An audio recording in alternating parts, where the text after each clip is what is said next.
క్రీస్తునందు ప్రియ దేవుని పిల్లలారా, ఈరోజు దేవుని యొక్క జ్ఞానం గురించి నేర్చుకుంటున్నాం. కొరింథీయులకు రాసిన మొదటి పత్రిక 1వ అధ్యాయంలో ఉన్న మాటలన్నీ కూడా జ్ఞానం గురించి మాత్రమే. యేసుక్రీస్తును యూదులు ఆటంకపరిచారు. అన్యులు యేసుక్రీస్తును పిచ్చోడుగా చూశారు. కానీ దేవుని యొక్క జ్ఞానము గొప్పది. దేవుని యొక్క జ్ఞానము యేసుక్రీస్తులో ఉంచాడు. యేసుక్రీస్తు దేవుని యొక్క జ్ఞానం.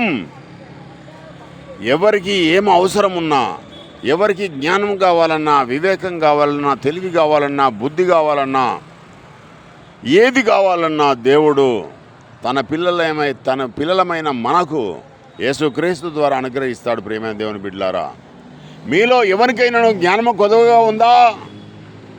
అతడు దేవుణ్ణి అడగాలి, దేవుడు ఇస్తాడు. చదువులకు అవసరమా? కళలకు అవసరమా? వాక్యం ప్రకటించడానికి అవసరమా? రక్షణను కొనసాగించడానికి అవసరమా? నువ్వు ఏమడిగినా నీ క్రియలు దేవునికి ఇష్టమైతే ఖచ్చితంగా దేవుడు క్రీస్తు ద్వారా మీకు అనుగ్రహిస్తాడు.